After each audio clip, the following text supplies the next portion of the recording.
Hi, this is Kathryn Safreed with TGC, here with Councilmember Patterson to discuss the Athens Commission on Disabilities. So how's it going? It's going well. Athens Commission on Disabilities meets the third Wednesday of every month. It's been going since 2004. Oh, wow. Yeah, it's been going on for quite a while. Past year was our 10-year anniversary, so we're 11 years old now. Has made some interesting changes. We used to give out what was called the Service Award through the Commission on Disabilities for someone who kind of goes above and beyond in terms of working with persons living with disabilities, either through advocacy or working with some of the sheltered workshops, things of that nature.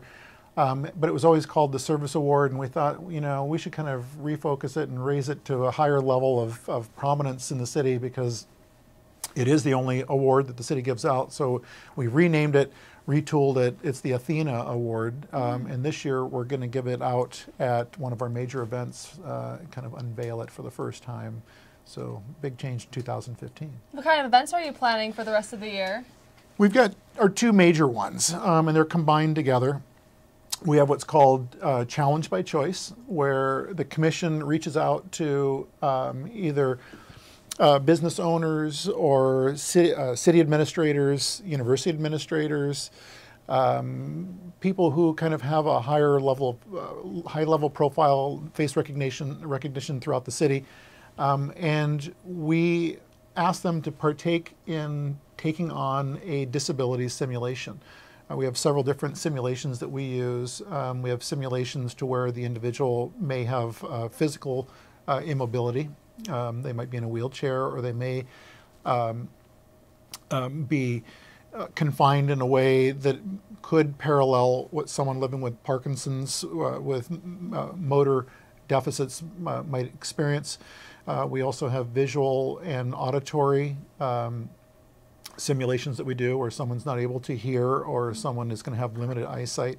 And then we also have another one that is put together by NAMI, and it is essentially a scenario where an individual is hearing voices for a period of time, which can be very disorienting, very distracting, and we have to go through an actual training process to take on that simulation, because for some people it can be pretty unnerving. But anyway, we have these different simulations, and through the individuals who have volunteered to partake in the Challenge by Choice, hence its name, we'll spend 2 to 4 hours on April 16th taking on the simulation. And then at later on that evening at 6 p.m. in the community center, they will come back at 6, and which is where we have what's called Disability Speaks, which is our big community-wide event to where anyone can come, and we're hoping everyone comes, to where we will have the people who took on the disabilities, these simulations, will sit there and talk about what that experience was like. Often we'll have people who do live with Parkinson's or may be visually impaired, who will also talk to kind of flesh that out and say, it was interesting you took that on for 2 hours or 4 hours, here's what my world is like. So it's very informative. We're really excited this year. We have a keynote speaker. We have a keynote speaker every year, but our keynote speaker this year is Dr. J.W. Smith, who is a professor over in the College of Communications, who is visually impaired. He's blind, and he's going to speak to us about what his life experiences have been, and he has kind of a different slant on things. So that's going to be really fun to have him there as as a keynote speaker, and we're hoping that that'll bring a lot of people from the university community as well as the city community out to listen to him. And then kind of the pinnacle of the night is that we give out, again, the Athena Award. And that I can't announce to you, because that's, yes, yeah. Well, you have to come and find out. You know, we'll so it's one of those things come. where, yeah, please do, please do. So it's a secret until we disclose that evening. Well, I can't wait to find out. That sounds like such a powerful and just wonderful experience for anybody who ends up going. How have you become more involved within the disability community within Athens? You know, it really started by being the city council member appointed to the Commission on Disabilities. The commission always has a seated council member. Mayor Weil has has always come to those meetings, or has come to a number of those meetings, because it is the advisory council to the mayor of the city of Athens. So I've been on for 3 years now. This is my 3rd year. And I'm currently the chair on the Commission on Disabilities. I've kind of worked my way up through the ranks to chair this group, which again is great, because the Commission on Disabilities, just to kind of give you a little more context, the Commission is currently 11 seated members, appointed members. The mayor appoints them. And those 11 members are from throughout the community. Some of them might work for some of the entities under ATCO, which is our shelter workshop here in Athens, under the DD board, really the Developmental Disabilities Board of Athens County, where they may work at Beacon School, may work at ATCO, may work with Personnel Plus or with Passion Works, and but they can be people who are just residents who live in the various neighborhoods. So we have a great cross-section of the city that's involved on the commission as commission members. Another thing that's important to mention is that about 80% of the commission members that do serve are people who live with disabilities of different types. So that we always feel is very important, because it's, you live the life, you walk the walk, you know what you're talking about when you're helping to either advocate or look at ways in which we can improve our community when it comes to accessibility and inclusion, which is huge. It's something that I'm very keen on, in making sure that we have as completely acceptable and inclusive, accessible community as we possibly can. So you can sit on a board and just be there, but it seems like you've really taken on this role as a board member of the commission.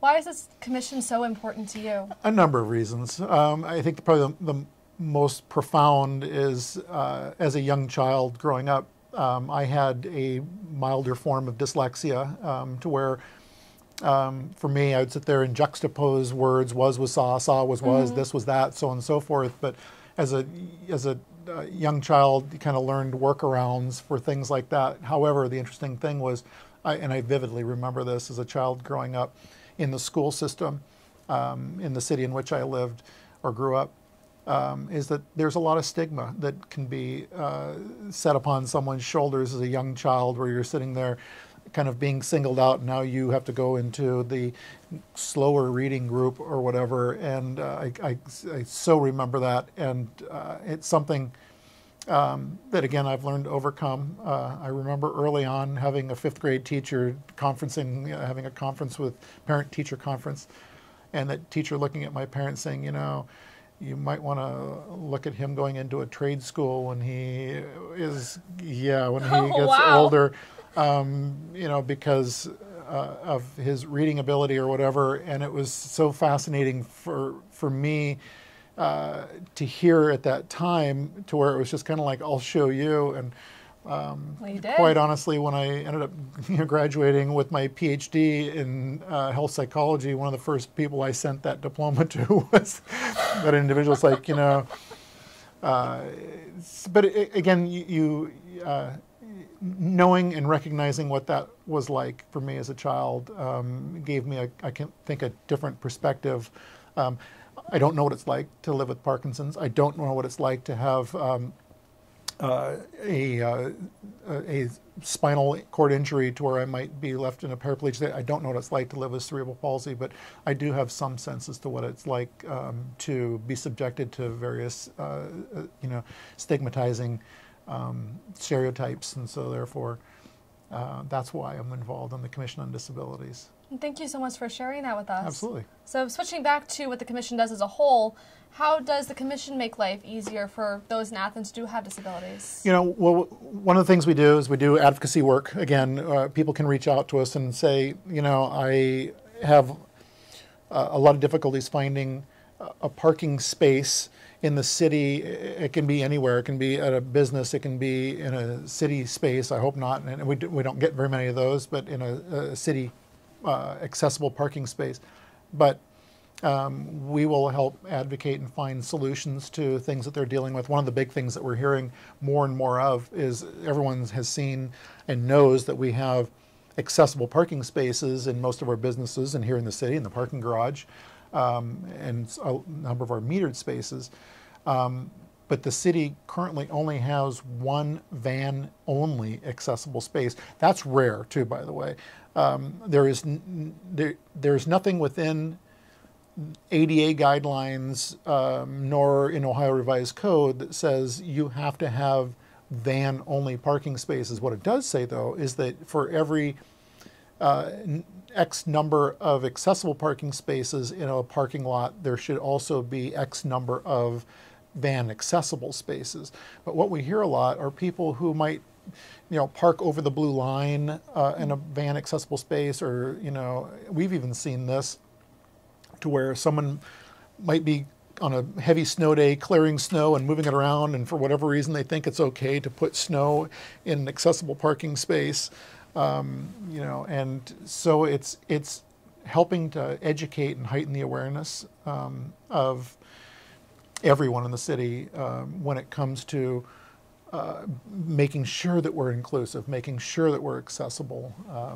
There's one of the commission members is currently going around and doing a sidewalk assessment in the city of Athens, starting in select neighborhoods and kind of just working his way around.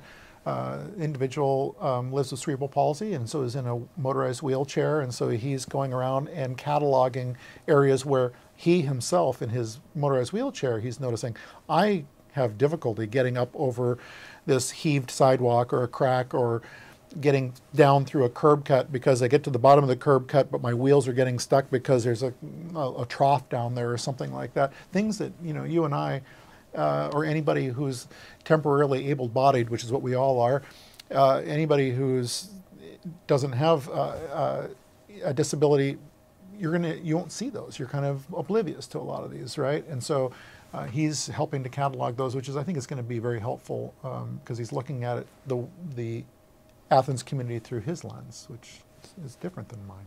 That's awesome, and you can definitely see the little ways that the Commission has helped to improve the lifestyles for those who have disabilities in Athens in very big ways.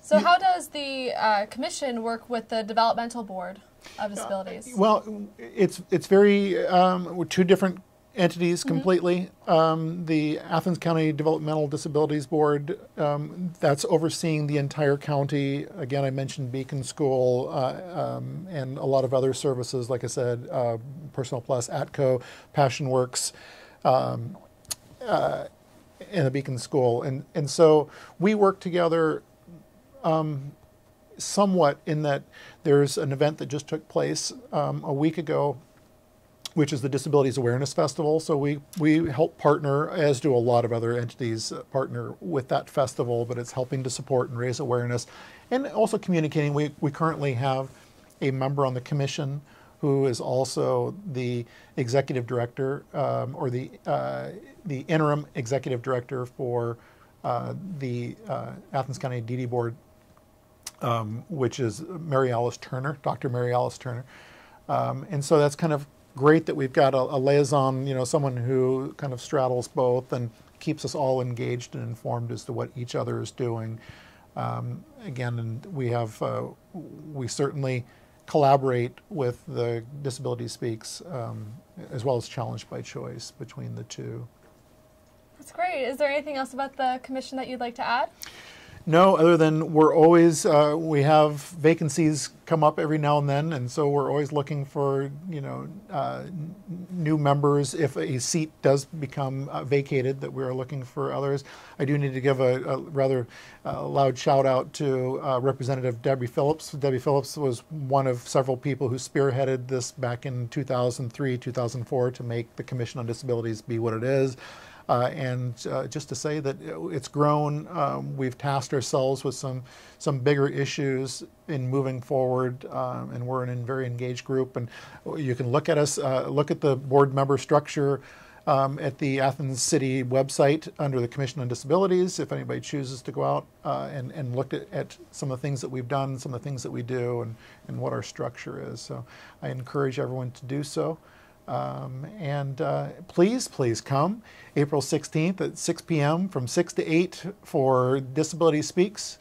and listen to Dr. J.W. Smith talk about his life and come to see who our secret first-time Athena Award recipient is going to be. Well, we certainly can't wait for that.